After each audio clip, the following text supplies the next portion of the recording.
Yeah, wow. Hey, beautiful people. Pura vida, Jalito, Shalom. Ampetuwaste. Much love and shout out to everybody gathered right now today, tuned in. That was a crazy game, right? Hey, we already knew what was going to happen, right? Yeah, I'm from Boston, so you know I'm going to root for Brady. Right away, I just want to give a big shout out to Viso Breeze, yeah, for some of the instrumentals in this video. Thank you, brother, for the instrumentals. And thanks to everybody in the chat for joining us, coming here, tuning in with me. And so we can be here learning together, building together as a community. And so, you know, I hope you guys enjoy this video. I'm trying to get as many videos done as I can in the time I have, you know, outside of my other duties.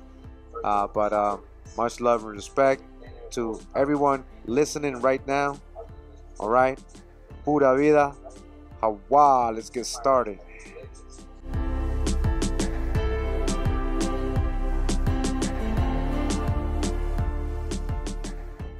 All right, so now we're gonna get into this book. This book, you know, I ran into it in a footnote when I was doing my research, and I found it just from reading the cover alone.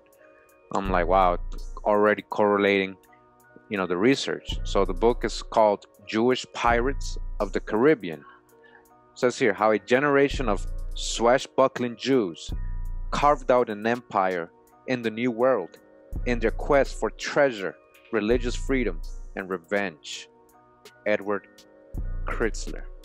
All right, so right away, what did I, take notice? I never knew that. First of all, pirates. Well, they never told pirates of being Jewish, right? But other than just Jewish, religious, right? We don't think of pirates as religious people, right? They never show us religious pirates or pirates who are fleeing or being persecuted for their religious belief. So pirates being persecuted, so they were religious freedom. All right, so right away we already know who we're talking about. Who was being persecuted, right? Sephardic Jews, Moorish Muslims, Moriscos, all these people from the Iberian, all these people for all these years in Europe being persecuted by the Catholic Empire and other powers, right? And they had to flee and be refugees in many different countries in Europe, eventually settling in and coming into the America as well for the same reason and just keeping it moving. All right, coming into what they believed was a promised land over here for them, right? And a lot of them were the actual pirates. All these pirates, the movie Pirates of the Caribbean and all that, all these famous pirates, they said they're Portuguese, Spaniard, or whatever, Dutch.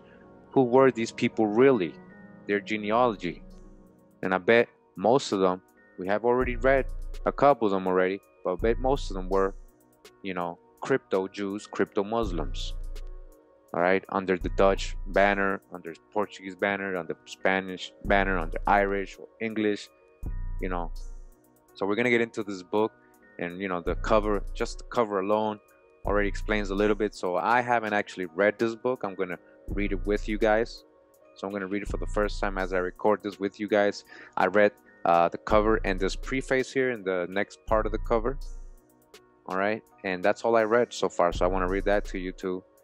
And before we get started, so it says here, at the end of the 15th century, the Spanish Inquisition forced many Jews to flee the country. All right, we got that already, that background, that story, what happened, right, with the Jews. We're talking about Sephardic Jews. We're not talking about same as what we think of Jews today in Israel, or Ashkenazi type, or ancestry. These are little bit different type of Jews. Most of these Jews were very dark-skinned people of color, Moorish Jews, Sephardic Moorish Jews.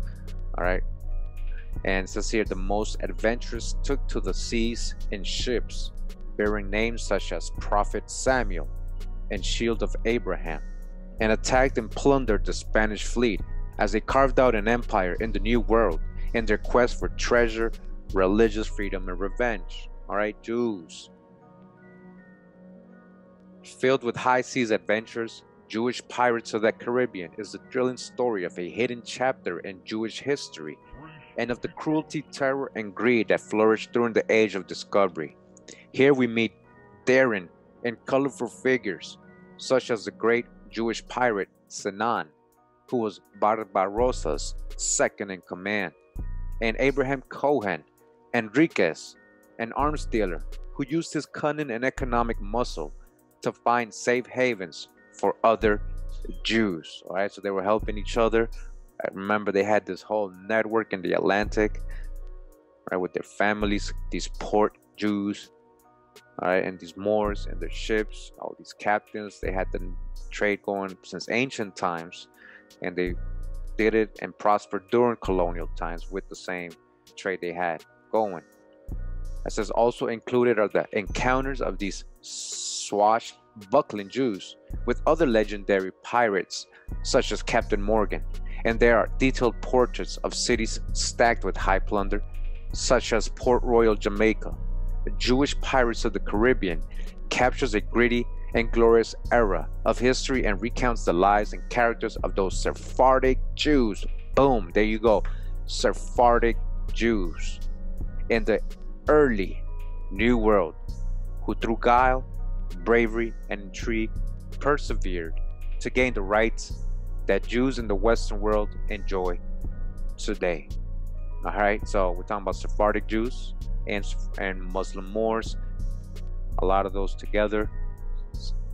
And remember, if you saw part 4, if you didn't, we've already gone over the background. What was the general consensus of Sephardic Jews, well, Portuguese Jews or Spanish Jews, was that they were very dark skinned, very so-called black, yes. Continuing, it says here in the prologue, it says a puzzling entry in a pirate journal jumped out at me. Invading Jamaica in 1643, William Jackson found the island's capital deserted, except for diverse Portuguese of the Hebrew nation who came up onto us seeking asylum and promised to show us where the Spaniards hid their gold. All right, so you see what's going on? I had always learned that early New World adventure was the province of Spanish and Portuguese conquistadors, and that they were all devout Catholics carrying the cross. So what were Portuguese Jews doing on a Spanish island seeking asylum with an English pirate? All right, so you hear what his confusion is, because the general mainstream is that they had us generalizing that, the Spanish and Portuguese were all the same. These are all white, Europeans, Catholics. They brought Christianity. They're all the same. They don't want us to think of this diverse group of people living in the Iberian Peninsula, who were actually mainly Sephardic Jews and Moorish Muslims in at that time. And the Catholic, they were Catholics, but they were invading. They had a war going on there for years. We already know that. All right, so he's like, so what's going on? Why is this Portuguese Jew who's supposed to be Portuguese, why ain't he siding with his Portuguese Catholic people? Why is he actually beefing with them and actually seeking asylum with an English pirate? And again, an English pirate, this person might be English. They might, in this book, I don't know if they're going to say he's a white person or anything, but again, remember, these Sephardic Jews, these Moors, these Huguenots, they were traveling all over Europe and settling in places like England, Ireland, Holland, and becoming English, Irish, Dutch. So English pirate, that doesn't tell us anything. You got to know who you're talking about. Give us a name, and then let's check his genealogy to see if he's really English.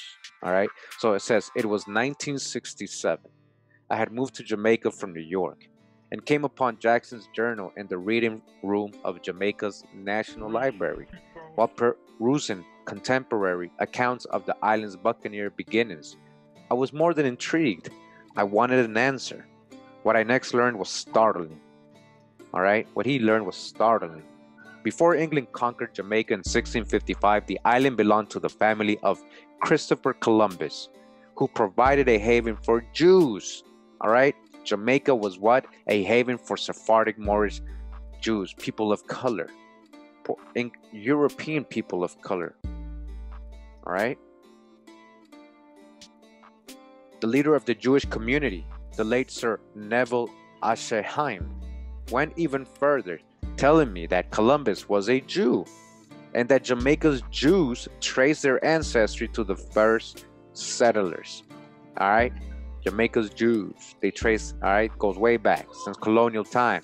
So again, we got another book, another person from another place telling us Columbus was a so-called Jew. All right, Sephardi Moorish Jew. Yeah, he was a person of color. Columbus was not his name. We're looking into that. We're digging into that. We set out a name in the last video. Check it out. We're digging on that right now. Very interesting research I'm doing, and we're gonna have a future video on that. But you know, in the meantime, we're learning to get into the basics and the foundation of everything, right? So this person doing research in Jamaica, he's finding out like a whole crazy history here that he didn't even know existed. He, you know, again, he might be thinking these are all, you know, light-skinned people, you know, in his narrative, but you know, we know better. We know how to dodge the hijack, so always dodge the hijack as I'm reading. Again, this is for the first time, so let's continue. It says, I was so beguiled by these findings that I would spend the next 4 decades following their lead and unfolding an unknown chapter in Jewish history. Forget the merchants of Venice. His New World cousins were adventurers after my own heart. Jewish explorers, conquistadors, cowboys, and yes, pirates. Pirates. Again, all those tags right there, all those professions, all those titles, right? Ways of life, I guess. I don't know. A lot of those included, you know, we already know people of color, right? We got to dodge the hijack constantly. Again, we got to see what you would call a so-called black person doing all this as being Jewish explorers, conquistadors, cowboys, and pirates. All right, we got to get off that black and white world and it was all white people in Europe, and no, we got to kill all that. All right, we're trying to correct history so you can gain a better understanding of thyself, of yourself. 2, forbidden to settle the New World, they came disguised as Christians. They came disguised as Christians. Remember, they were being called New Christians, but they were crypto secret Jews, Moors, Moriscos, and Marranos. They came disguised as Christians. They and other settlers were similar in spirit, but while the others came to conquer, convert the heathen, search for gold, or collect a bevy of Indian women, the Jews came to escape persecution and settle a land beyond the tentacles of the Inquisition.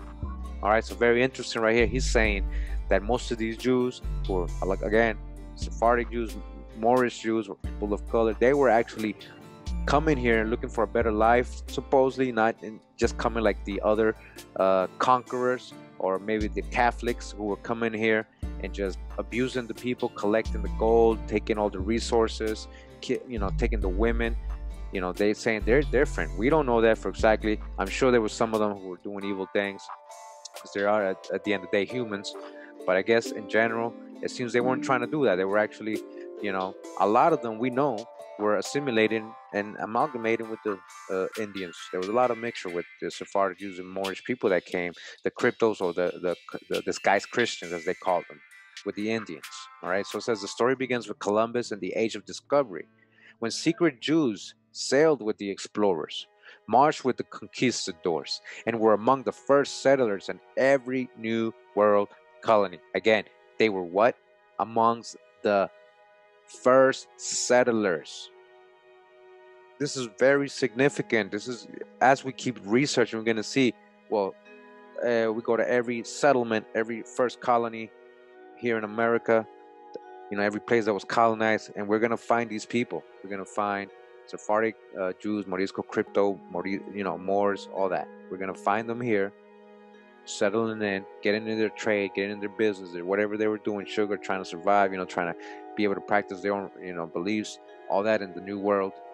And they were the pioneers. All right, this early history is largely unknown because few then or since realized that these pioneers were Jewish. I told you, these pioneers were Jewish. All right, not just some Catholic, Christian, white person. All right, either. We got to break all those spells.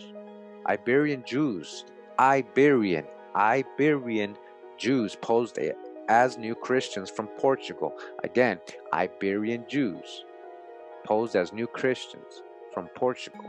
All right, the one settler group that was not required to prove their Catholic ancestry. Most Portuguese operating in the Spanish Empire were new Christians. Again, most Portuguese, all of them. See, it wasn't a majority of Catholic Christians no, the Portuguese one. That's what I'm trying to tell you. When you're reading about the colonial times, the conquista times, right? When the Spaniards and Portuguese came, all right? Again, they're letting you know in this book, most, I would say a lot, most of them, if not all of them, very few, all right? Most of them were actually Moorish, Sephardic, people of color, what they call Portuguese or Spanish, but they were Iberians, right? Iberian people.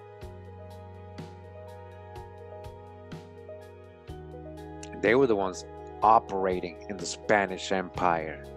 They were the ones who were new Christians. So Columbus and all these people, you know how he brought Christianity. He's the Christ bearer.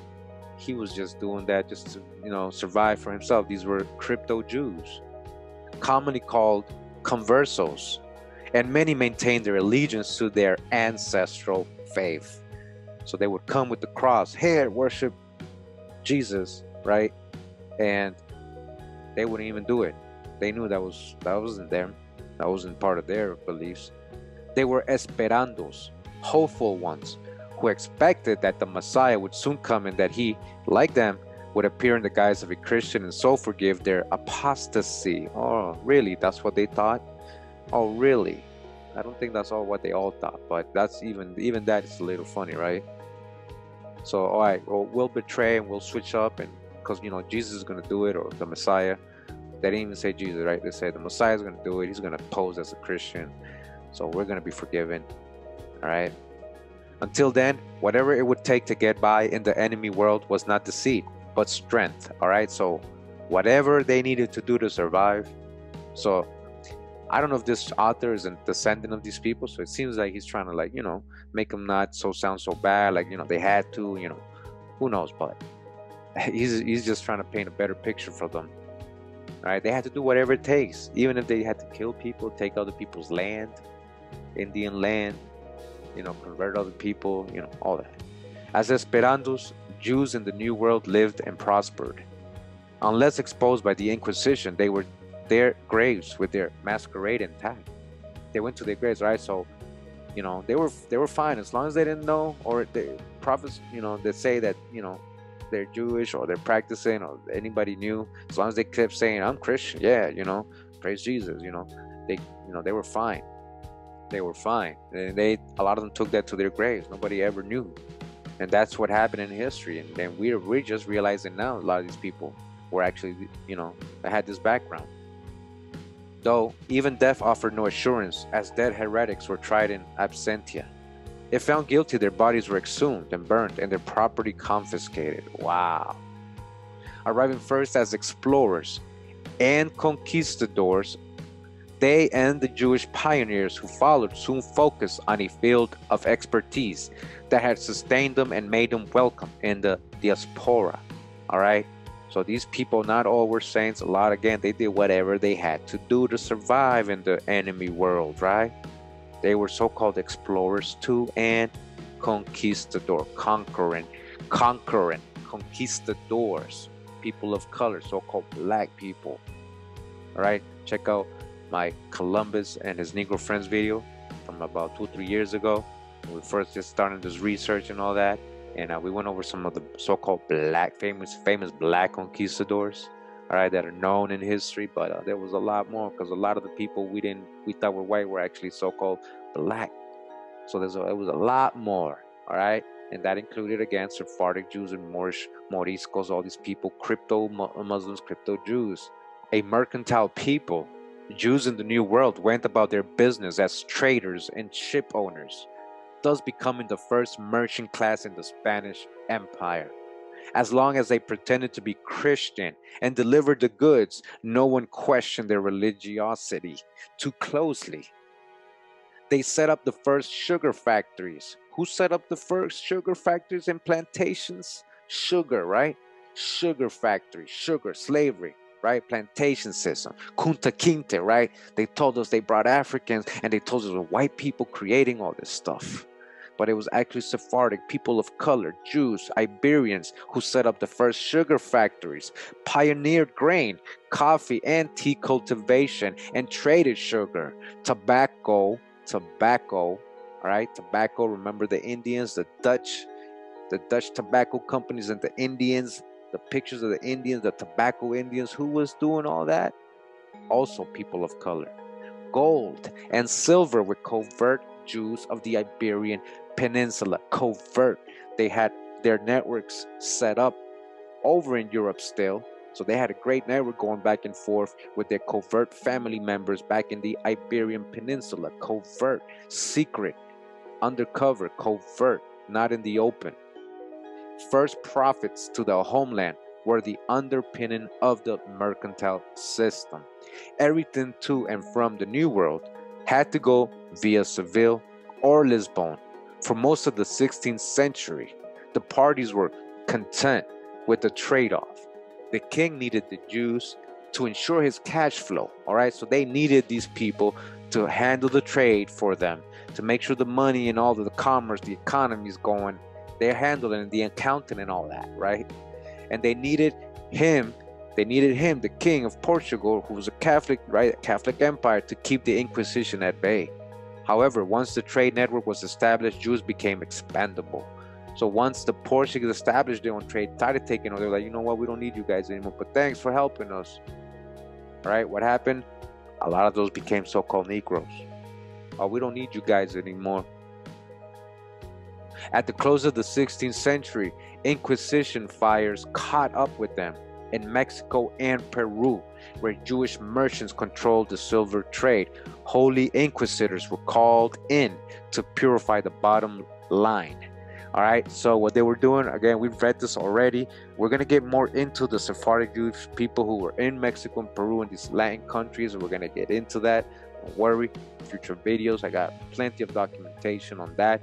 But basically what started happening, they started, okay, after they didn't need them no more, after they already had established themselves in these places and established a trade and had a good business going back and forth with Europe, the Catholic Empire was like, all right, thanks guys, now you guys got to bounce, or they clean them or send them to plantations or work, slavery or whatever, or made them just as servants. Jewish leaders were burned. All right, well, there we go, we're gonna get descriptive. Their wealth was confiscated, and Christians took over the fabulously rich silver trade. New World Jews got the message. More than profit, their survival in the coming century would require a haven outside the reach of the Grand Inquisitor. Unable to secure a homeland on their own, covert Jews conspired with Holland. Covert Jews, right? Sephardic, Moorish people, cryptos, they got together with Holland. Dutch, we already know that was another haven. That was the New Jerusalem. Remember, if you haven't seen all the parts of this series, go back. We've already covered all this. And how prominent these same people, these covert Jews, were already in Holland and England to seize a New World colony. All right, they got together, right? It was then that a handful of Dutch Jews, so we got covert Jews, New World Jews, Dutch Jews, it's all the same people. All right, all Sephardic, Iberian, Moorish, crypto, Marrano, Moriscos, by a warrior rabbi. Says it was then that a handful of Dutch Jews, inspired by a warrior rabbi, took it upon themselves to change things. Their generation came of age in the early 1600s when Jews were forbidden in England, France, and most of Europe. All right. Again, these same people were being persecuted all over Europe, you see. They have a long history before America. And in the Spanish Empire, anyone caught Judaizing was liable to be burned. Only in Amsterdam could Jews safely call themselves such, and they grew up strong and free in a city that became known in the diaspora as New Jerusalem, like I just said earlier. So Holland, who are Dutch really? Who the Black Dutch? Who's the Dutch really in history? All right, more and more are you starting to see the picture. That was the New Jerusalem. Only in Amsterdam could Jews safely call themselves such. That's where they were. That's their spot right there. Their mentors were their refugee parents who settled there on the run from the Inquisition, and their rabbi, the pirate Samuel Palachi. All right? These people were trying to survive for centuries. Most of the community's 50 or so families were elite merchants from Spain and Portugal. Merchants. Remember who the merchants were. Whose skills and connections had made them welcome in what was fast becoming Europe's trading capital. Rabbi Palachi, a Barbary pirate, North African. Rabbi Palachi, North African, African pirate, African so-called black man, who was still capturing Spanish ships in the late 60s. Now, we understand, all right, when you got to see what my point was, and I've been showing you how, you know, they tell us in history how the Portuguese and the Dutch got together against the Spanish, and, we see countries, but it was really the same people getting together. And why were they robbing and capturing Spanish ships? Because that was their enemies who was persecuting them. This was the Christians versus the Sephardic Jews and Moorish people who were being persecuted by the Inquisition. All right, that's why they were capturing Spanish ships. They were like, you know what, we're gonna steal from you guys. They started raiding their ships. That's how pirates came about. Well, at least in this time and over here. While the aim of their parents was to live freely, grow wealthy on the New World trade, and have their portraits painted by Rembrandt, their ultimate goal was nothing less than to bring down the Spanish Empire. They wanted to bring that down. The Spanish Empire, the Catholic Empire, the Holy Roman Empire. Their proxy armies in the struggle were the Dutch, the English, and in the final successful assault, the Buccaneers of the West Indies. Jewish Pirates of the Caribbean is the history of the Sephardic Jews. All right? Okay. I told you guys. All right? Once you get into true, correct history, everything starts coming together. All right? Because the Jewish Pirates of the Caribbean, all right? Forget the Toltec Jewish. Pirates of the Caribbean is the history of Sephardic Jews in the early New World, okay? That whole movie, that was them. Involving intrigue, horror, defeat, survival, and final victory over the hooded inquisitors of the Holy Terror, all right? The Holy Roman Empire. It concludes with their last hurrah, their search for the legendary lost gold mine of Columbus, all right? You hear that? After achieving a Jewish rights in Europe and the New World, 3 Dutch Jews, accompanied by their sons, went into the mountains of Jamaica to find Columbus' mine.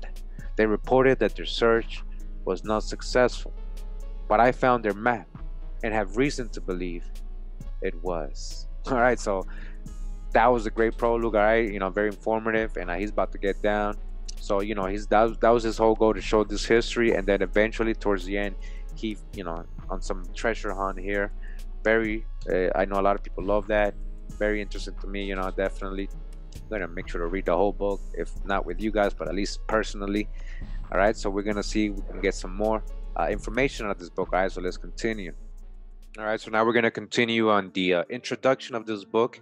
Wanted to read this to you guys because it has a great refresh of the information we kind of gone over in the last parts, summarized here in his perspective and the way he learned it and researched it. It says here. All right, we're gonna read it again like the first time. Make sure you understand what's going on. real history, real history. It says on August 1st, 1492, when Christopher Columbus set sail for the New World, ethnic cleansing was the order of the day. 100,000 Jews left Spain, expelled as mandated by the royal edict of expulsion of the Jews. I remember these are Sephardic Jews. These are not just white-looking, pale-skinned, what we think of Ashkenazi or Israelite Jews from Israel today. They're a little different. Those who remained behind or crossed the border to Portugal converted to Catholicism. The more adventurous went on to the New World. It is about this group that our story is told. All right? About what group? The one that went to the New World.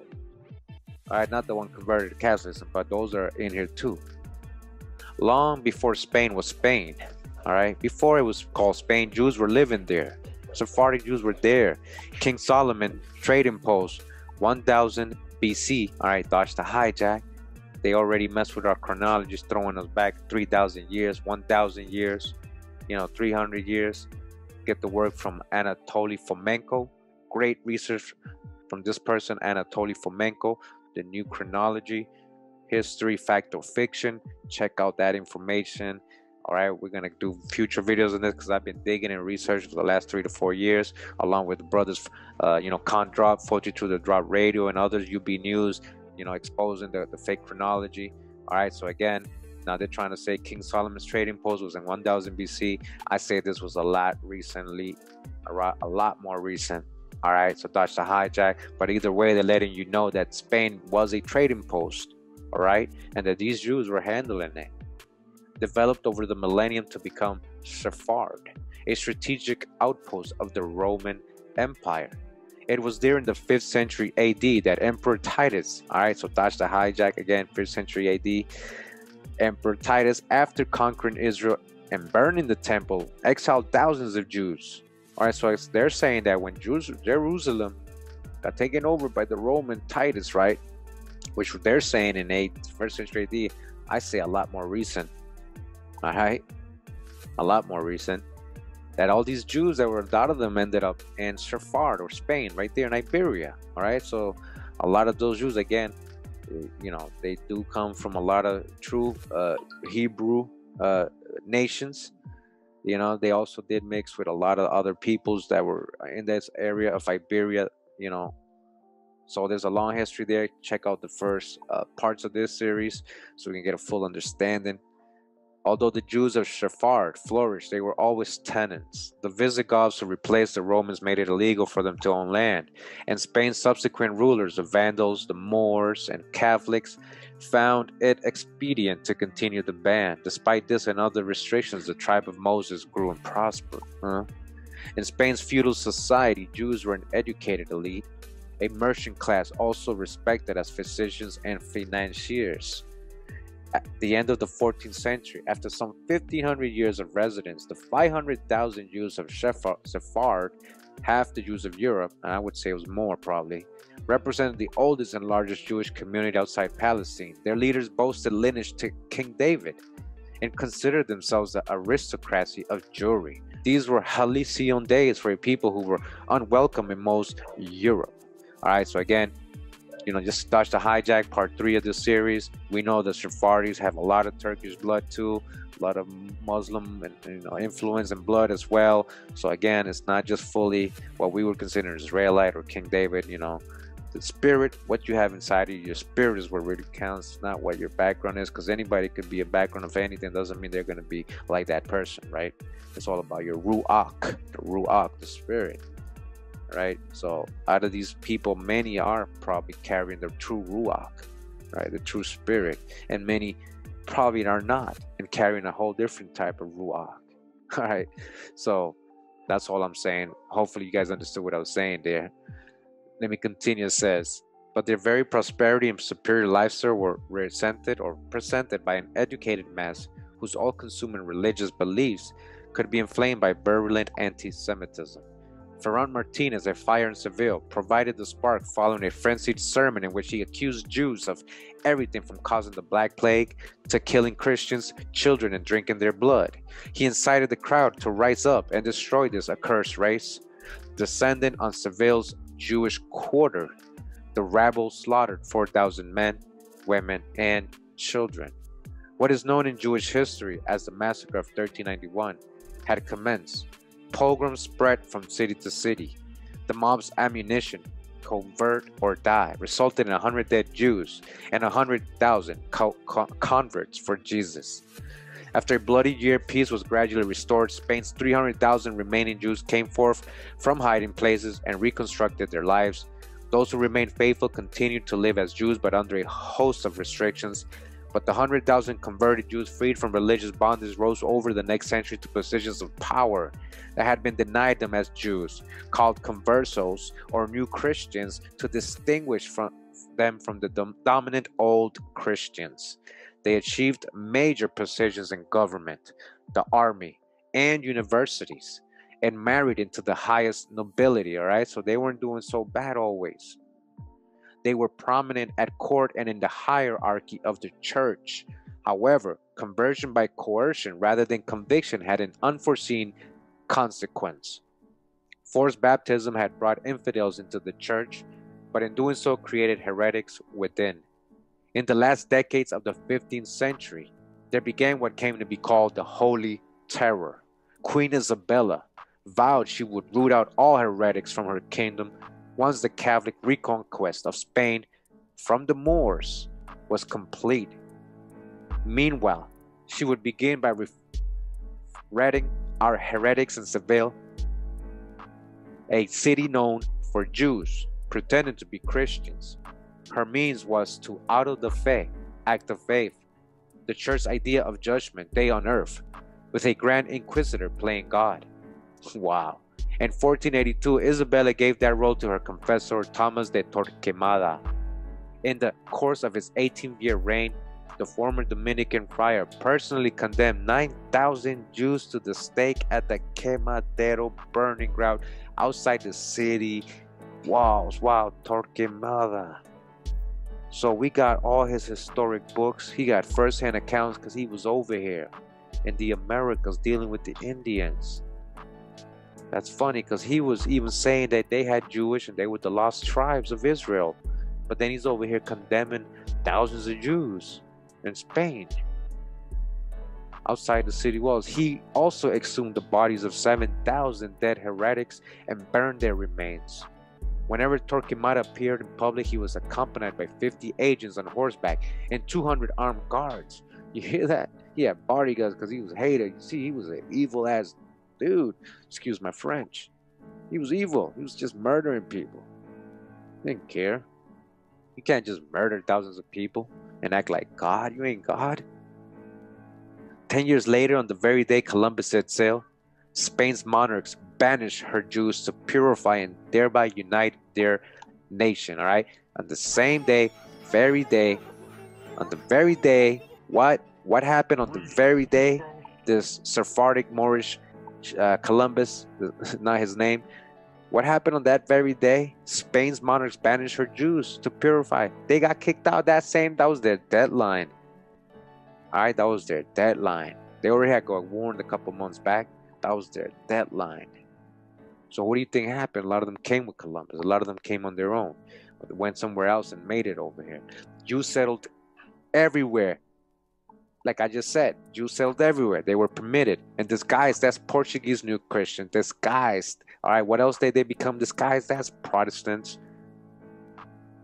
Right?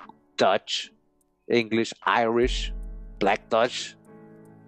All right, these were crypto Jews, crypto Muslims. Remember, it wasn't just Jews they banished from Spain. It was the Jews and Moors. They became, both of them, new Christians, but they really weren't. All right, along with other pioneers in the far-off New World, they carved out a niche for themselves, living possibly the most original experience the world has ever known.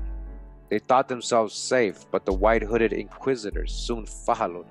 In the 16th and 17th centuries, thousands of New World conversos were arrested, tortured, and tried. Found guilty, they saw their wealth confiscated, and they were first flogged, then imprisoned, strangled, burned, or condemned either to work in the salt mines of Venezuela. Again, who was they sending to work in the salt mines of Venezuela? And I bet you, if any of you do the research, because I'm going to do it, because I'm just reading this with you today. I bet you when we go read the history of who these mines were in Venezuela during this time of colony, they were bet you saying they were bringing in Negroes. They brought in Negroes from Africa, or just Negroes to work. But who was really being sent over there? Thousands of them. Again, let's go back. Thousands, all right? Get this clear to your head is what I'm trying to show you. Thousands of these Sephardic, Moorish, all right, people of color, conversos, new Christians, disguised crypto Muslims and crypto Jews were arrested, tortured, and found guilty, right? And what happened? They were condemned to work in the salt mines of Venezuela or to row galley ships across the Pacific, a sentence from which none returned. They were the ones in the bottom. It wasn't no African slaves. It wasn't just any Negro in there from Africa. That's what they show us in the movies. You see what's going on? Go research that. I bet you they're going to say it was Negroes or Africans. And they're not going to mention anything about Sephardic Jews or Muslim Moors going over there, new Christians. Inquisitors were thorough in their questioning of heretics, and the trial transcripts offer an intimate look into the condemned Judaizers' secret lives. During the day, they went about as exemplary Catholics, attended Mass, went to confession, and had their children baptized. But on certain nights, they met secretly in one another's homes, all right, secretly reverted to Hebrew names and read from the Torah. History would come to call these secret Jews Marranos and Moriscos, meaning pigs, though this term has generally lost its pejorative meaning. I prefer to call them what they call themselves in the sanctity of their homes, Jews. Each New World colony had an underground community of Jews known only to one another and their brethren in other colonies, all right, secret communities. Together, conversos in the New World dominated commerce. They dominated commerce. Who was doing the trade? The merchants. Who was in charge of all that? Again, this is part 8. Nations of the world. Who was in this trade? In the 16th century, when the known world doubled in size and international trade became big business, they established a trade network that spanned the globe. In Lima, Peru, the Inquisition reported the city is thick with Jews. Everything goes through their hands. All right, who's these Jews? The people of color. I'm just trying to make you understand. These are not just white people. These are so-called black people running this stuff. Where? In Peru. All right, it was thick with them. Everything goes through their hands, from brocade to sackcloth, diamonds to cumin seeds, to the most precious pearl and the vilest Guinea black. In Potosi, Bolivia, with the Silver Mountain, the Inquisitors reported the silver trade is almost exclusively in the hands of the crypto Jews. All right, so who's really the owners? Who's really these slave masters?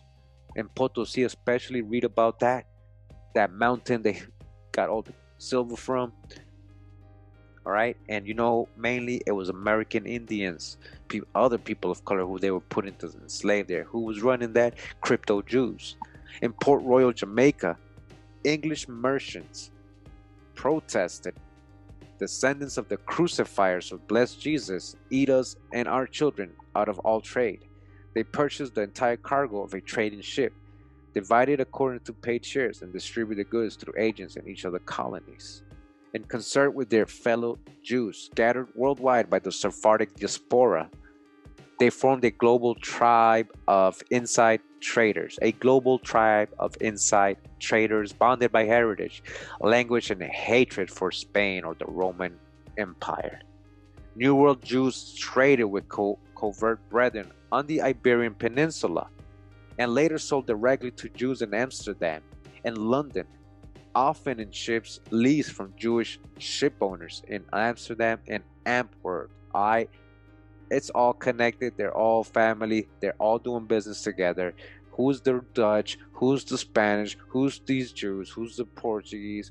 Who's the French? You got to start really asking questions and really doing research and stop generalizing, right? Again, some deep history. Again, dealing with the people of the book was very attractive. Their innovative letters of exchange and credit made capital portable. For instance, a shipping merchant trading in pirate waters doubled his risk if he returned with gold. On the other hand, if he could leave the gold and return instead with a draft on a Jewish banking house, he was safe. As a link in a world trade network, at the onset of international trade, Jewish merchants, all right, these Jewish Sephardic Moorish Jews, Moorish Jewish people of color, were the world's most coveted capitalists, all right? They were the world's most coveted capitalists. The historian of capitalism, Fernand Braudel, writes, "It has too quickly been assumed Jews did not invent capitalism.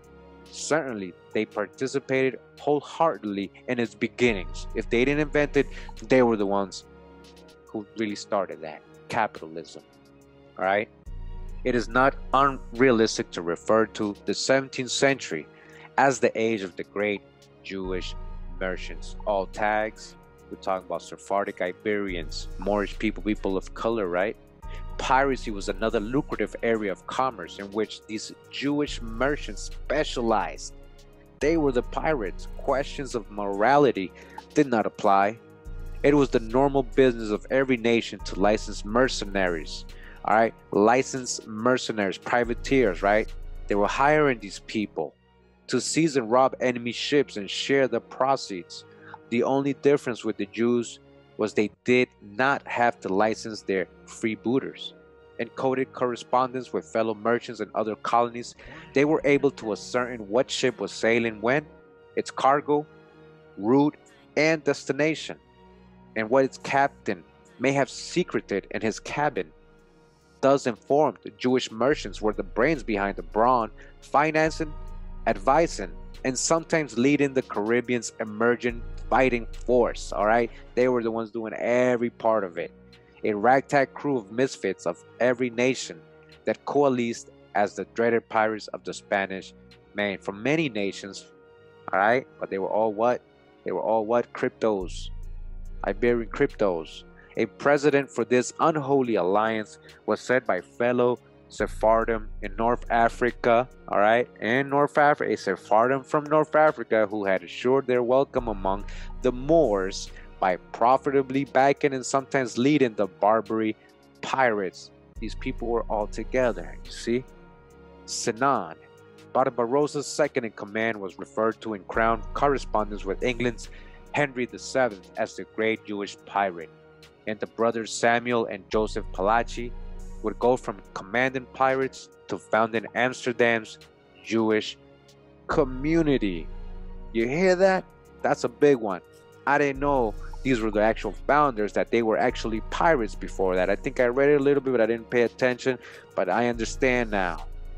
They were so successful, they became so prominent, right? They ended up what? Founding Amsterdam's Jewish community, New Jerusalem. These pirates founding New Jerusalem. A pirates founding New Jerusalem. All right. In the first decades of the 17th century, rival Christian merchants, wanting a share of the fabulous wealth being generated by trade in the New World, sought to expose the conversos as heretics before the Holy Office of the Inquisition. So you understand, they wanted a piece of the pie. The Holy Roman Empire was like, yo, man, they're making a lot of money over there off our lands, right? We're the ones in charge, right? So let's just go kick them off. Let's take their trade. Let's call them heretics so we can condemn them. Like saying, oh, he's a terrorist, patriot act. Let's go get him, right? Oh, they're heretics. Let's go. We got the right and the authority to go grab them, take their, confiscate their land, put them to work in plantations or salt mines, or to row ships, right? Do whatever. We take their trade. We take their whole business. Thus threatened covert Jews beginning in 1620s conspired with Holland and England to seize a New World colony. Writing in code to agents in Europe, they proposed to serve as a fifth column in the body of the enemy. They are good and useful spies, said a confidant of Oliver Cromwell, regarding the Jews who advised Cromwell in the conquest of Jamaica. The conquest of Jamaica by the Jews. Sephardic Moorish crypto Jews. Positioned to assist Spain's enemies, they did. Jewish trade links cultivated since 1492, when Sephardim settled the far corners of the globe, doubled as a worldwide intelligence network. You hear what's going on, all right? They took over. From the time Jews in Portugal got word to Queen Elizabeth that the Armada was sailing, they shared secret intelligence with the enemies of Spain. Jews had been outlawed from living in France since 1394 and from England since 1290. However, when those two nations in Holland settled a dozen small, uninhabited Caribbean islands between 1624 and 1635, Jews were welcome. Their connections and knowledge of New World trade were indispensable to the success of the new colonies, and they spoke the language. Who else but Sephardic merchants could better pursue illegal trade with the Spanish colonies, huh? How else could these small settlements survive? How would they have survived if it wasn't for these Iberian people, Moorish people? The islands constituted mere footholds in what was called the New Spanish Sea. Together they totaled less than 1,500 square miles, while the Spanish New World encompassed millions. Continuing says here, the first openly Jewish settlement in the New World was in Brazil. All right, so we got this info on the past videos. You know, we know Brazil, there were so many of these Sephardic Moorish people who were being persecuted, ended up in Brazil, and basically were the pioneers. They settled in many towns and colonies in Brazil. In 1624, the Dutch captured Brazil's capital, Bahia, from Portugal with an invasion force that included several dozen declared Jews. The invaders were assisted by local conversos who had gotten word that an Inquisition office was to be established in their province, where 200 of them were living as counterfeit Christians, fake Christians, right? A year later, King Philip IV of Spain sent a 12,000-man army and temporarily threw the Dutch out. Afterwards, the inquisitors report charged secret Jews had written Holland and asked the Dutch to liberate them, had initiated plans for the invasion and agreed to share its cost. The heretics had suckled at the breast of the Mother Church, and when the Dutch came, openly professed the Jewish faith. All right, you hear that? So they were only Christians. They were playing that out. It was an act. As soon as the Dutch got there to Brazil, they were like, all right, we're Jews. All right, we get to be Jews again. In 1630, Holland's forces again invaded. Landing north of Bahia, they conquered Recife and surrounding provinces in northeast Brazil. So the Dutch took over, took it back from the Portuguese Christians or Catholic Empire. Under Dutch protection, a Jewish community thrived there for 24 years. All right, so remember, Dutch the hijack with the tags. Dutch, who was the Dutch? Who was the Jewish? A lot of those, most of these were people of color. They called their congregation Sur Israel, Rock of Israel. Marketed sugar and taxed Jewish privateers, 3% of their booty. Sugar and piracy transformed Recife into the richest trading port in the New World outside of Havana. And Jews, integral participants in both industries, lived a high life. Their favorite pastimes may be glimpsed from what they outlawed. Synagogue leaders banned card playing on Friday afternoon, as too many members missed Sabbath service, and levied whooping fines on members caught taking Christian women into the mikvah, the ritual bath. The situation in Brazil was unique. Elsewhere in the New World, as the mid-century approached, the long-established secret Jewish communities in Peru and Mexico came to a flaming end, with each found guilty of a great conspiracy. In 1638, hundreds of Peru's Jews were arrested, their leaders accused of plotting to blow up Lima's harbor in advance of a Dutch invasion. All right, so they were using or saying they needed to take them up because they were plotting, trying to blame them for things and using the Dutch. Why would the Dutch be helping Peru's Jews again? Same people. Were burned at the stake. In 1640s, Mexico's Jews were charged for conspiring to burn down the house of the Inquisition. And by 1650, the methods of the Inquisition, the dungeon, the rack, The stake marked a decade-long succession of autos de fe that decimated the Mexican community. In both countries, the heretics' wealth was equally divided between the crown and the inquisitors, and their property was auctioned off to old Christians. So you see what was going on. Even in the Americas, they were being persecuted. In 1654, a similar end threatened the congregants of the Rock of Israel when Portugal reconquered Recife. So Portugal again came back to Brazil, where the Dutch had power in 1654, and now they were in trouble again, the Sephardic Moorish people there, right? Because the Catholics were back in town. After 24 years, the only legal Jewish community in the New World was no more. All right, so they were there for 24 years. Jews were given 3 months to leave or be turned over to the Inquisition. The destruction of brethren communities in Mexico and Peru convinced the refugees the New World was again off limits. They departed Recife on 16 ships. The 15 that sailed for Holland arrived safely. The ship that went north to New Amsterdam did not. This ship ran into a storm that by the adverse drove it into Jamaica's enemy waters, where it was seized. The islands was home to a secret Jewish community called Portugals, the Gauls, who had been living as merchants and traders since Columbus' son had settled in the island in 1510. The Columbus family owned Jamaica, and in deference to their converso settlers, had kept the island out of bounds to the Inquisition. But when the identity of the Dutch refugees became known, Jamaica's leaders, looking to oust the Columbus family, used the arrival of these suspect heretics to invite inquisitors from Colombia to Jamaica. Fearing an investigation of the refugees might lead to their own exposure, Jamaica's Portugals, right? So they were there deep hiding. They were in secret. They were like, oh man, now these people from Brazil brought us heat, because now they're going to investigate them. Now they're going to investigate us too. We've been here for years, and we've been secret Jews. All right, they were just known as Portugals. So they sent a note to Cromwell's agent. Jamaica could be conquered with little resistance, and they pleaded their assistance.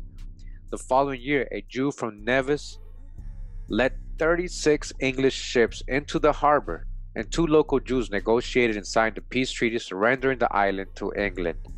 The treaty exiled the Spanish, and Cromwell invited Jamaica's Portugals to stay as openly as Jews. All right, so you hear the whole background as why and how Jamaica became a territory of England, and it had mainly and only and basically almost all entirely due to the fact that the Jews were living there. All right, Sephardic Jewish Moorish people. All right, and so they needed help from the England to get them out. So they made a treaty with England. All right, we'll do business. Let's stay here. Kick out the Catholic Empire from here. Welcomed by the English, Jews from all over the New World shed their converso cloaks and emigrated to Jamaica. Jamaica, yeah. Where are you getting all this Rastafari influence of the tribe of Judah, of the star symbol, Star of David? You think it's coming from Africa? Ethiopia? I would logically think that, knowing the history there, knowing the thousands of Jews that fled there, and there were thousands of them who were people of color. All right, these same Jews had inheritance and descendants who were hundreds and hundreds of thousands, right? They multiply, and then eventually, you know, the whole Africa out of Africa, and the Kunta Kinte story comes in, and then you forget, you know, like this book said in the beginning, an unknown part of history, especially here in Jamaica. All right, so again, once the Dutch and the English made a deal, and that these Sephardic Jews and all these people made deals and treaties in Jamaica, then it was a haven for these Moorish Jews to settle in Jamaica. All right, Jews from all over the New World shed their converso cloaks. They don't have to hide anymore, and they immigrated to Jamaica. The community soon included ship owners from Mexico and Brazil, traders from Peru and Colombia, and ship captains and pilots from Nevis and Barbados. All right, they set up shop in Jamaica. To these Moorish Jewish, crypto Jews, crypto Muslims. Together, their knowledge of New World trade was unsurpassed. By 1660, Jamaica had become the Jews' principal haven in the New World. Jamaica, all right, Rastafari, tribe of Judah? Where they getting all that influence from, huh? Unlike the small, isolated isles in the eastern Caribbean, Jamaica was a major island in the middle of the shipping lanes, an ideal base from which to strike at Spanish shipping and well positioned to engage in contraband trade with the Spanish Main. Soon after the English conquest, Jamaica's Jews convinced the island's new leaders that the best way to defend the colony, all right, they were doing a treaty with the English, they're talking about England, right? These Sephardic Jews, who are really the ones there, inviting the England to come help them. You can have this colony, let us live here. But they were the ones primarily there. They were the population, along with, of course, the local aboriginals, right? The Arawak Taino people. But they were the ones mainly there. So they were, they said to their new leaders, the best way to defend the colony and have it prosper was to invite the pirates of the Caribbean to move there. The pirates of the Caribbean, Jack Sparrow and all of them, right? Johnny Depp and all of them, right? The Pirates of the Caribbean. Hey, welcome. All right, who were these Pirates of the Caribbean? Again, Moorish Jews, Moorish Muslims, cryptos. The Spanish will think twice about attacking Jamaica if its principal port was the home base of the feared Buccaneers of the West Indies, the Buccaneers. Buccaneers. In return for a safe harbor, these pirates, the Brethren of the Coast, that's what they called themselves, look at that, became Jamaica's defense force, and piracy its principal industry. You see, there's a background to all of this, and it has to do with people of color, these Iberian people, Sephardic, this whole Inquisition, the whole diaspora of the Jews and Moors from Spain. In the 1660s, Port Royal, with its wealthy Jewish merchants, ship owners, and synagogue, was known as the treasure house of the Indies, for all the booty brought there, catering to a transient pirate population with one bar and brothel for every 8 persons. The pirate capital acquired a reputation of the world's wickedest city, the pirate capital, all right? Port Royal, the pirate capital in Jamaica, because of Sephardic Moorish people. The wickedest city, pirate capital. Within 15 years, pirate raids from Jamaica on the Spanish Main, organized and financed by the merchants of Port Royal, broke the back of the Spanish Empire. They broke the back of the Spanish Empire, right? They had this big confederacy going on here, right? The English Jewish, the pirates, all this kind of the same people. Most likely, a lot of them, these English were probably Sephardic Jews too. We got to go through the background of that. Remember, they settled everywhere since the 1300s, 1200s. All right, they were already in England in the 1200s. All right, medieval times. They were already there, a lot of them. All right, so they broke the back. They organized, these merchants, right? We already know who these merchants of Port Royal, these port Jews, right? They broke the back of the Spanish Empire, people of color. And Henry Morgan, the Jews found their Joshua. In Henry Morgan, the Jews found what? Their savior, their Joshua, their deliverer, right? Not savior, but deliverer. The ones who were going to deliver them, right? The Buccaneer Admiral's 6 raids on Spanish ports, culminating in the burning of the Golden City of Panama, brought the Spanish Empire to its knees. Henry Morgan helped all these people. In the Treaty of Madrid in 1670, Spain acceded to Europe's right to settle the New World. All right, the Jews were finally free to be Jews, right? The 17th century commenced with Jews outlawed in most of Europe and the New World. It ended with their freedom. The participants in their liberation struggle are known. They were the children of refugees from the Inquisition, children of refugees, people of color fleeing, refuge from Inquisition, who in the early 1600s, after having lived underground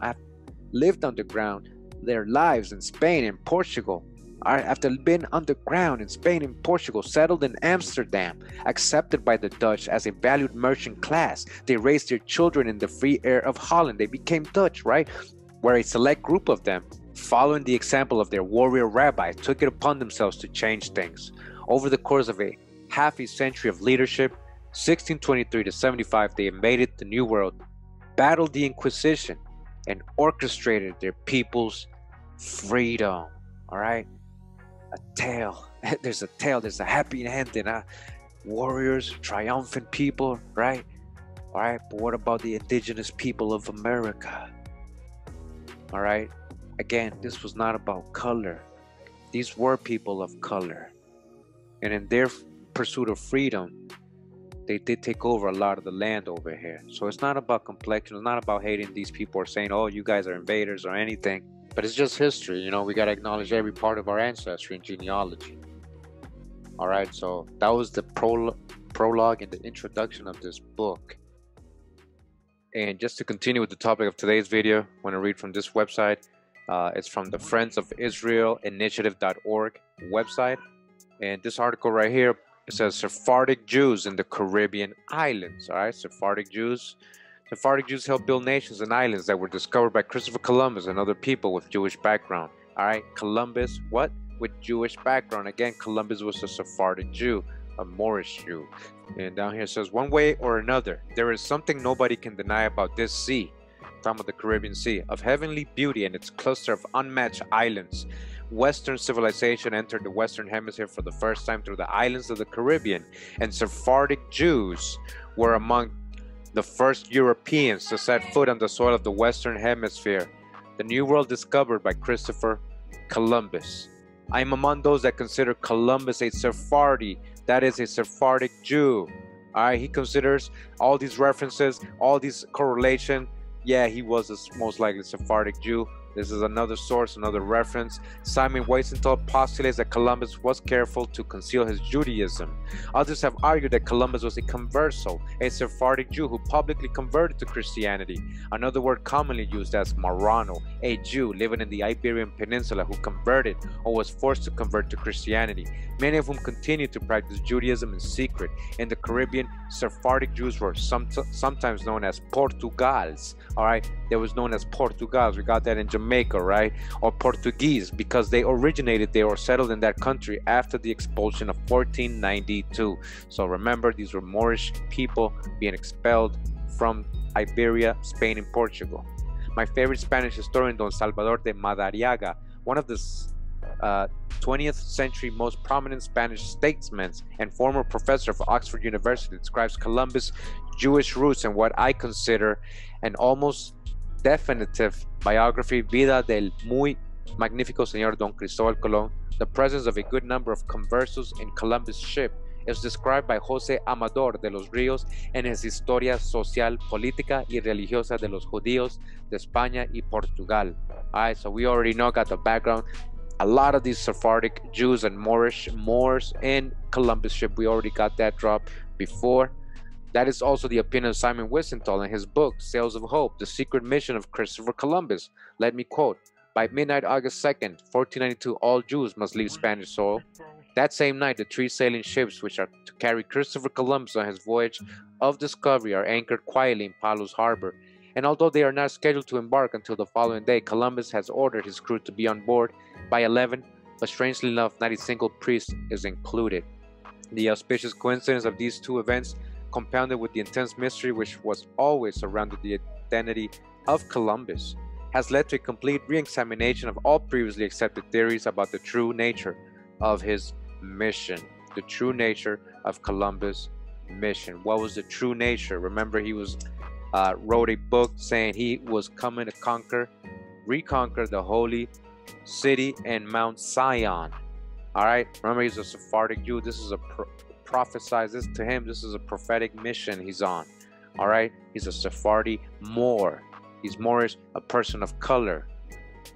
Going back to 1492 and their massive expulsion, observant Jews fled east to the Ottoman Empire. Others converted in order to remain, and we know a lot of them ended up in other parts of Europe too, not just the Ottoman Empire, right? A minority fled to Portugal. In 1497, Spain pressured Portugal to install its own Inquisition as a price for the union of the royal houses in marriage. But a new chapter was going to start in Jewish history. New Christians, as conversos and their children were known at that time, made it possible for a new world to be discovered. All right, these are the people who discovered, these are the people who made it possible. All right, the Sephardic Moorish people. Luis de Santangel, Abraham Sr., Gabriel Sanchez, Abraham Sacuto. All right, these people were the ones who funded the voyages, not Queen Elizabeth or Ferdinand, or Isabella, I mean. Abraham Sacuto, the Crescas family, and others contributed with their influence, their money, or their knowledge to Columbus' voyages. It is not possible to know exactly how many Sephardic Jews came to America with Columbus. All right, it's not possible, so they can't say very little. It was mostly, it could be all of them could have been Sephardic Moors, all these Spaniards and Portuguese. They can't tell. Some names are known, among them Luis de Torres, Columbus' interpreter. Remember, Luis de Torres spoke Hebrew. All right, he was his interpreter. Why did they bring in a Hebrew Chaldean interpreter with them to speak with the Indians? All right, so he was his interpreter and future tobacco planter, one of the first Europeans to walk upon the soil to the New World, as the Harry Array mentions. His book 500 Years in the Jewish Caribbean, together with the names of Maestre Bernal and Marco, the doctor of Flotilla, beginning with these Jews that defied the dangers of the sea. And I consider the great Columbus to be one of them, and many others. Jews were among the first European colonists in the Caribbean. It is true that they had to hide their Jewishness, all right, crypto Jews, secret Jews, and that some had already become Christians under pressure. It is also true that new names were assumed and used when traveling or in business dealings, all right? They were anglicizing their names or changing them around, all right? As Ratti mentions details like the following: Moses Cohen might become Antonio Baez Enriquez or Joshua Toledo. Toledo was a common Jewish name. Might become Juan de la Madrid. All right, so they might change their name completely from Joshua Toledo to Juan de la Madrid. The legendary Amsterdam Jewish ship owner Manuel Rodriguez was elsewhere known as Jacob Tirado or Tirado. He may also have assumed the names Gimes Lopez da Costa or Simon Lopez da Costa. All right, see how they were switching their names. All right, Sephardic Jews, Moors, Moorish people, people of color, that we thought a lot of these people were so-called white Europeans, but they weren't. They weren't. It would take a long time to look at all the names and all the possibilities beginning with 1492, but there is no important event in the period and future periods in which Jews were not present at a very important part of the history of the Caribbean. They were there, all right? The first sailors, soldiers, officers, planners, builders, teachers, even priests and friars included an extremely high number of Jews, all right? Some of which practiced their faith in secret. In other words, when we talk about the discovery, conquest, and colonization of the New World, and not only of the Caribbean, we are dealing with a chapter of Jewish history. Of course, Spanish authorities realigned the high number of new Christians in the New World or trying to reach it. Secret Jews were discovered and tried in Hispaniola, today's Dominican Republic and Haiti, in Cuba, Puerto Rico, Jamaica, and Trinidad, among other places. So they were all over the place. They were the settlers, early pioneers of these places. As we talk about islands and historical events, we are going to enter into a fascinating subject that needs more exploration, all right? And it's true, you know, now think about what they're telling us. Think about what we're learning. You know, when we're talking about these first settlers and pioneers, we know they're Spanish and Portuguese, right? So, you know, they told us on history when we was always picturing these first conquistadors, right? Like these ruthless people coming and invading and taking the land and conquering, conquistadors, right? But it was actually Sephardic Jews and Moors, all right? Sephardic Jews and Moors who were the actual people doing that they told us. As we talk about islands, again, fortunately, recent historians and researchers are now aware of the Jewishness of some of the chapters of Caribbean and American history. As we are not able to discuss all the details, let us concentrate on some of them. We're not dealing with Jewish presence in Mexico, Central, and South America, all right? So that's a whole other video we're going to do. Remember, I keep telling you that. We're going to get into that, right? Who are these people there and what was going on over there in these places as well. It would take a very long talk to deal with the information that is becoming available about those areas of the Western Hemisphere. Again, he just said that is becoming available. As we research, and even today, this video, this is all new stuff, right? That this is coming available for everybody. We're putting it all together. It's all correlating. An interesting book I recommend is Jewish Pirates of the Caribbean, right? That's the book we just read, prologue and introduction. His book is introduced and is covered with these words: how a generation of swashbuckling Jews carved out an empire in the New World in their quest for treasure, religious freedom, and revenge. There were Catholic, Calvinist, Lutheran, Anglican, and Jews pirates, and many others without any interest in religious matters, all right? You see that? All these Calvinists, Huguenots, Protestants, right? All these tags, these are the same people. There were Catholic, Calvinist, Lutheran, Anglican, and Jews pirates, and many others without any interest in religious matters. Piracy is not exactly what we see in movies, all right? Piracy is not what we see in movies, all right? Johnny Depp, all that, Jack Sparrow, that's not the real. In some parts of the world, there was a regular occupation practiced or tolerated by governments and influential individuals. I continue in the same article from Friends of Israel Initiative.org. It says here, the Dutch and religious toleration in the Caribbean.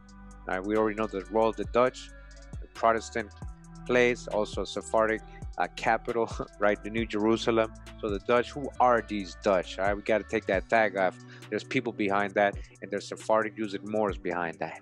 The Netherlands first, then England, granted religious toleration to people that identified publicly as Jews.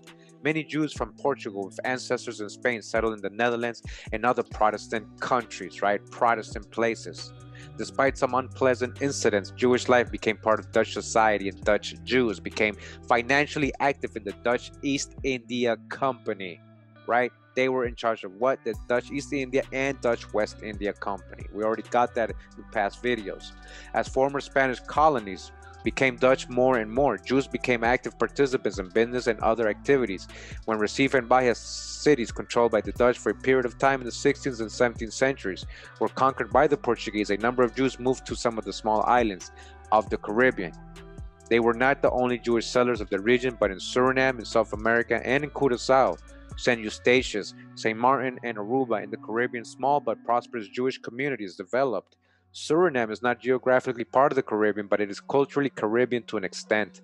Many authors consider Suriname the oldest continuous Jewish community in the region. In Suriname, it was the first country in the Western Hemisphere where Jews settled openly. Crypto Jews came in 1536. In 1639, observant Jews founded a colony with the name of Torah Rica, or Torah Rica, rich Torah. Suriname was for a while a British and then a Dutch colony. All right. Despite minor differences in chronology, it made you useful to remember that Oliver Cromwell, the Lord Protector, opened England to Jews in the middle of the 17th century, and that Jews were openly practicing their faith in the Netherlands more or less at the same time.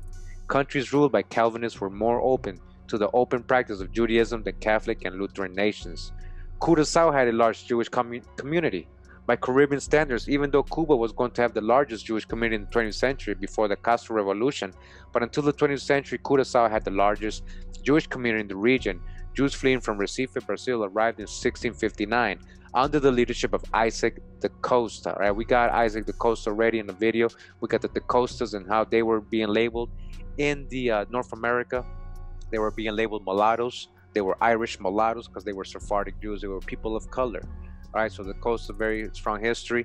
We got a lot of this history before, again, in past videos, but we'll go over it again. It says Mikveh Israel Emmanuel is the oldest synagogue in continuous use in the Western Hemisphere. Besides the Sephardic community, there is a significant Ashkenazic community. For more than 3 centuries and a half, Jewish worship has been conducted there. An interesting fact is that Curaçao Sephardic Jews supported Simón Bolívar's efforts during the South American Wars for independence, all right? Sephardic.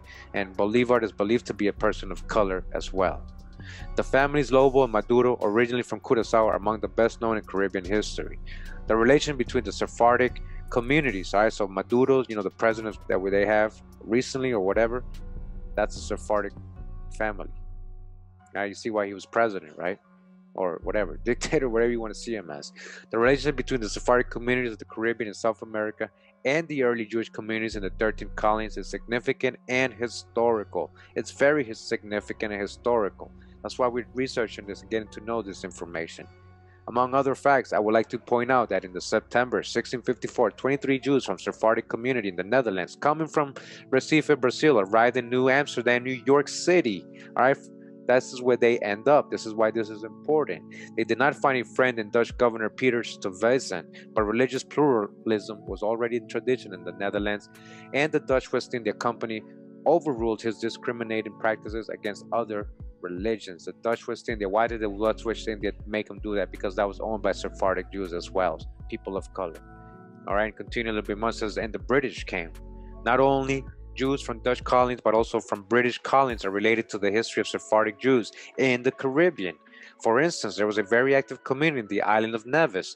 There was a synagogue on Nevis in 1684, and remains of the synagogues and Jewish cemeteries is almost all the islands serve as testimony of Jewish contributions to society. By the way, Alexander Hamilton, all right, we got this already. We got this. I did the video already. Check it out. Go back if you haven't checked that out. First Secretary of the Treasury of the United States, received his elementary education in a small Jewish school in his native Nevis. We know that Alexander Hamilton, a colored person, he was being called Swarty, a Swarty Caribbean, mulatto, very dark skin. He was called, and we know that his mom was a Huguenot, his dad, He has Sephardic and Huguenot in him. All right, so we know very suspect for being a dark complexion. Many important names of teachers, politicians, merchants, and professional people indicate the extent of Jewish influence in the small islands of the Caribbean. American statesman Judah Philip Benjamin, one of America's greatest lawyers, was born in St. Croix. He served as senator from Louisiana and then as member of the Confederate cabinet. All right, who was he? A Sephardic Jew. He was the famous Secretary of State of the Confederate States of America. Who? A Sephardic Jew, Moorish Jew. The Virgin Islands had 3 Jewish governors. The island of St. Thomas had a long Jewish history. Sephardic Jews brought their knowledge of sugar culture. All right, there's knowledge of sugar. There was the sugar plantations. Who established the sugar plantations? Who were they really enslaving? Who was really the masters? David de Mercado made Barbados become a leading producer of sugar and rum. David Mercado, Sephardi Jew, Moorish Jew. Early Sephardic residents of Barbados came from the Recife diaspora. All right, so they ended up in Barbados from Brazil. Eventually, from Barbados, they would also end up in the United States, up in like areas like South Carolina. All right, a synagogue was built in Bridgetown, Barbados in 1833, but many Sephardim immigrated to England, the United States, or other islands because of 2 factors: hurricanes and the decline of sugar in the world market. All right, it says, and now the Spanish Caribbean. I shall start with Hispaniola, our beloved Dominican Republic, and Haiti, but there is something about the brief Spanish occupation of Jamaica that has always interested me. There is no hard evidence for Columbus' alleged gold mine in Jamaica. There are so many legends in the Caribbean and in the rest of the world, but there is enough evidence that in his 4th voyage, when he had been forced to beach his ships in Jamaica after sailing from Panama, with a cache of gold objects bartered from the Indians, Columbus had to face a rebellion, and his brother Bartholomew was able to defeat it with a group of 50 youngsters, many of whom were probably Sephardic Jews. All right, now you get a clear history here. Some of these Jews decided to stay in Jamaica, even when Columbus was able to return to Hispaniola. When his eldest son Diego came to Hispaniola to replace Ovando as governor, he recruited Portuguese from Hispaniola to explore Jamaica and settle there. Diego appointed Juan de Esquivel, a converse who served under Bartholomew. Esquivel was eventually appointed governor of Jamaica and directed converts to settle in Jamaica. All right, again, this is a Sephardic Moorish Jew. A Caribbean island that for a while served as a haven for Jews. Jamaica, again, was a haven for Sephardic Moorish Jews.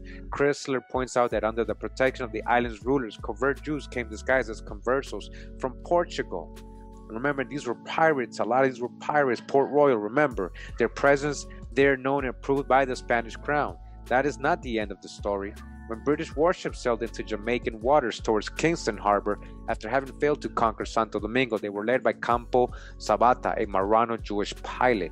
The British were welcomed by the descendants of early Sephardic settlers. All right, they were welcomed by who? Again, we got the story ready. This is how Jamaica became to be a part of England, a territory of England from the Spain. It was because of the Sephardic Moorish people that were there helping them. Not even the Inquisition was able to reach them now. By 1735, there were about 800 Jews in Jamaica. Jews have been among the most important personalities in Jamaican history, members of Jamaica's Privy Council, Major of Kingston and other cities. All right, they were prominent roles. All right, and a lot of these people were probably calling them these are the half Jew or half African, and they try to add the whole slavery thing because they were persons of color, but no, it's because they were actually Sephardic and Moorish people from Iberia.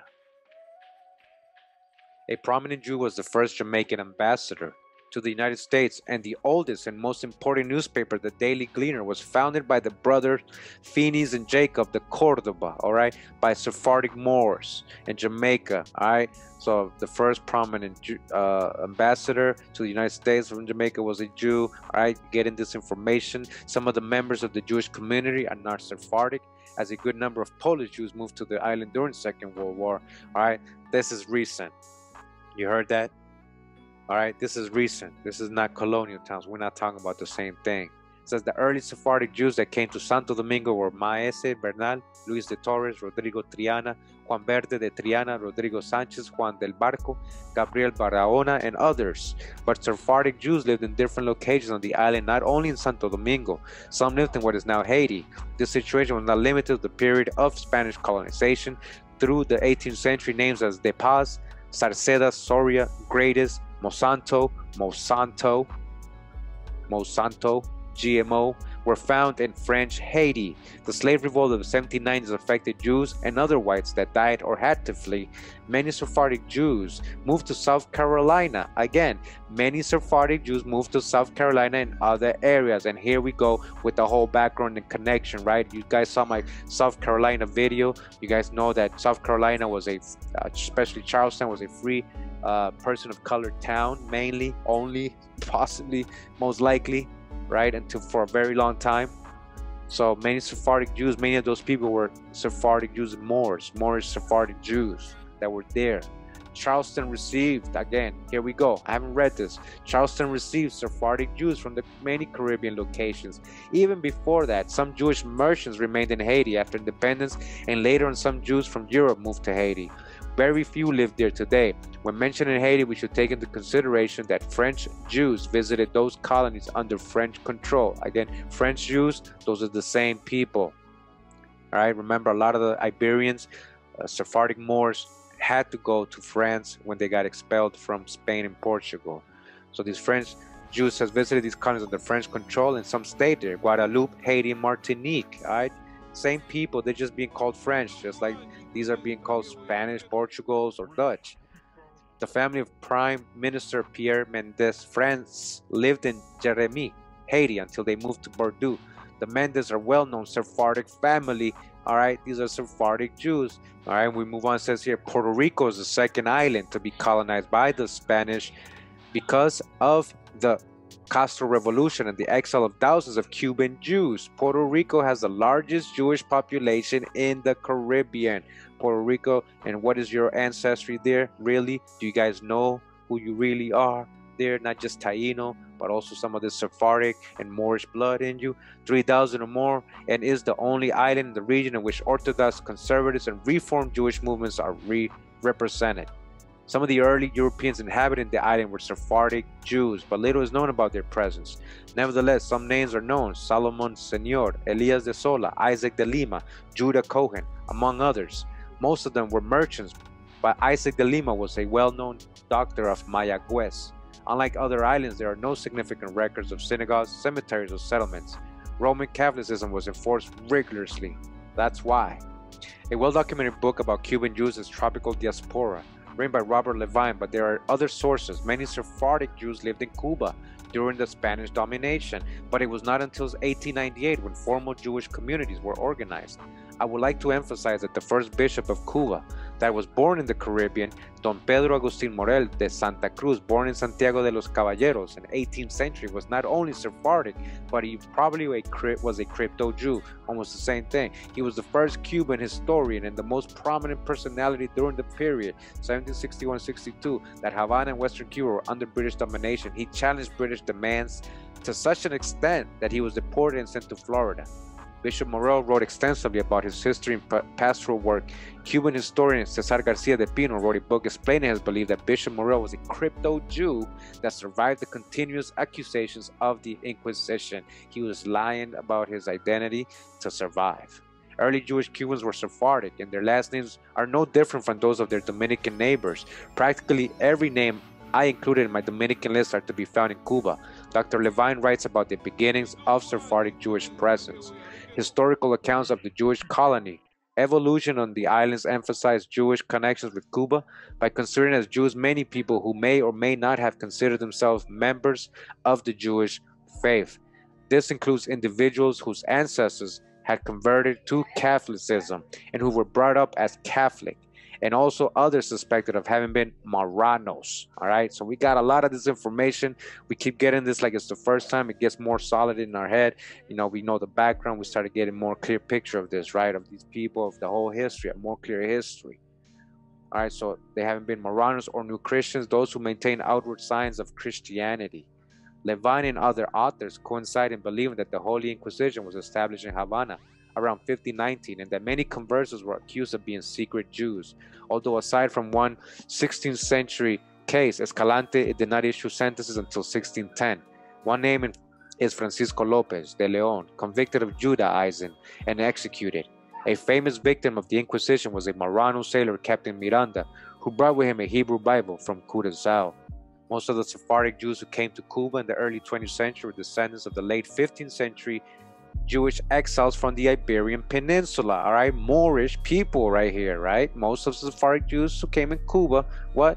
Descendants of the same people who got expelled with the Moors and the Sephardic Jews from Portugal, Spain. On the other hand, Cuba received more immigrants from Turkey than did any other part of Latin America, and there's a lot of Turkish blood in there. And we know Sephardic people also carry Turkish blood too.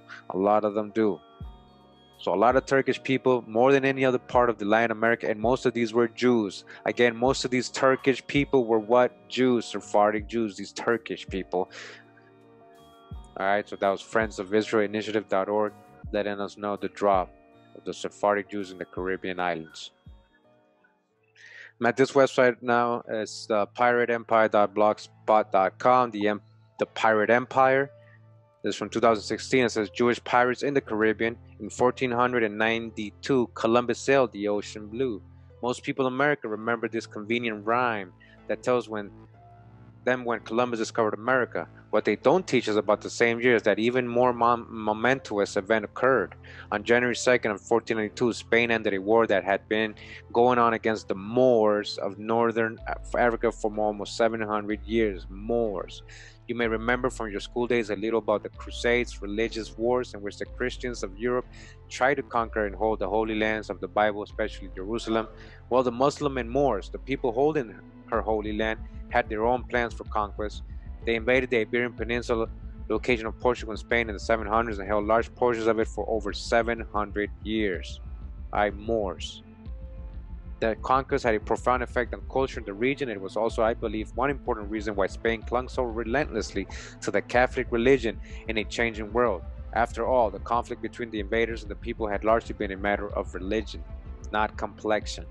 On January 2nd, 1492, the last of the Moors were expelled from Spain, and this made it possible for the Spanish government to do things like start programs to improve trade.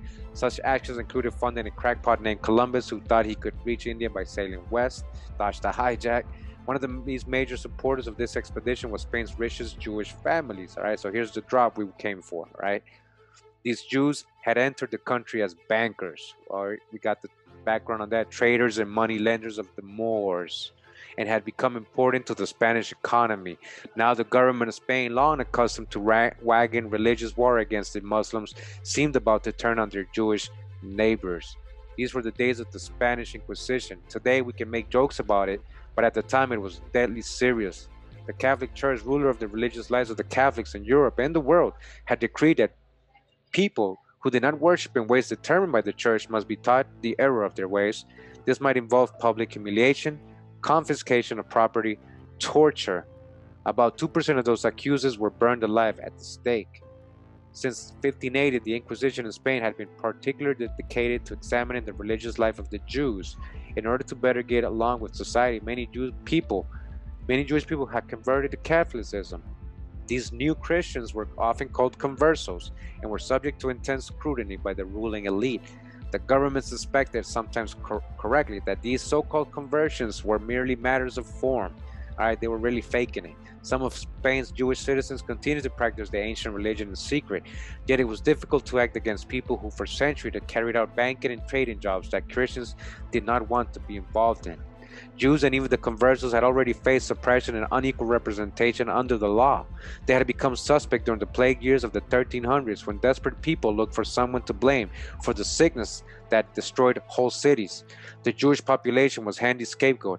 In many cases, riots broke out that destroyed Jewish neighborhoods, and Jewish citizens were driven from their homes or killed outright. When a rich Jewish converso actually staged a rebellion in northern Spain in 1580, the stage was set for a massive retaliation against anyone of Jewish heritage. Again, these are people of color, Sephardic Jews, not just any type of Jew. So the Jews of Spain began to look for somewhere to go where they could be safe. Already the Jewish populations of England and France had been expelled from their former homes, and it is believed that Jewish bankers provided at least some of the money to finance Columbus. It is not believed, we know for a fact they did. They were the ones financing. As well as encouragement to the King and Queen of Spain, Ferdinand and Isabella, to explore the world. All right, they encouraged them. Jews from Spain may have migrated to Jamaica as early as 1494 in order to hide their origins. They settled as Portuguese and lived in their own communities. All right, these are people of color calling themselves Portuguese. And shout out to my Cape Verdean community out there. You guys know that your elders, did the same. Instead of saying they were supposed to be African, or they would say, oh, they're Portuguese, right? Same thing, because a lot of the Cape Verdeans are Sephardic Jews. They were used to that. Only when England overtook the island in 1655 did they dare to reveal themselves. An edict by King Charles in 1660 granted them citizenship, but the Jewish citizens still did not receive equal rights with non-Jews until 1835. Once established in the New World, many Jews went on to support and finance pirates. And also were the pirates, right? We know that. Whether their motives were purely those of profit, or if they were seeking retribution for a country that had invented an entire action of the church to hunt them down, can only be imagined. But ships named after Old Testament figures such as Prophet Samuel, Queen Esther, and Shield of Abraham held privateering licenses and attacked Spanish shipping. In fact, it was a Dutch pirate of Jewish descent, all right, who is credited as the only captain to have ever actually captured a Spanish treasure galleon in the Battle of the Bay of Matanzas in Cuba during the 80-Year War in 1628. Moses Cohen Enriquez, under the command of Dutch naval officer and folk hero Admiral Piet Pieter Sunheen, Enriquez stumbled upon a Spanish galleon that had become separated from its fleet in the dead of the night. The daring captain captured it at once. Several smaller vessels were also taken in the same raid. In total, the Dutch fleet captured 11,509,524 guilders, about $6 million of booty in gold, silver, and other expensive trade goods such as indigo and cochineal. Without any bloodshed, the Dutch gave the Spanish crews enough supplies for them to march to Havana and release them. The Dutch succeeded in taking over a section of Brazil in 1630, 1654, and Enriquez went on to lead a Jewish community during the Dutch rule and establish his own pirate island of the Brazilian coast, a pirate island, a Sephardic Moorish Jew. After the Portuguese recaptured of northern Brazil in 1654, Moses Enriquez fled South America and ended up as an advisor to Henry Morgan, the leading pirate of the time. Though Jewish people and Jewish pirates in particular did not generally advertise their religion, even in the golden age of piracy, it is safe to assume that many of them were supporters of the pirates, merchants willing to deal in Spanish goods, and traders who supplied power, shot, and rum to anyone with money to spend were parts easily assumed by Jewish merchants with an axe to grind. It's also likely, since Jews valued education, that many of them served as navigators and officers aboard pirate ships, all right? These were the people helping, right? Who were the navigators? Marines, the Moors, right? Who was in Iberia? How many of them were there during the time period? We may never know exactly, but a recent study offers some clues. It's been assumed that today about 200 individuals in Jamaica can trace their ancestry back to Jewish settlers. All right, now this is a little bogus. We know how to dodge the hijack, because there was thousands of them there. So they had to have had thousands of descendants, not just 200. All right, but when the matter was actually examined, it was discovered that number is over 200,000 over, and I bet you there's a lot more. I bet you there's a lot more. All right, Jewish pirates of the Caribbean, the Jewish pirates of the Caribbean.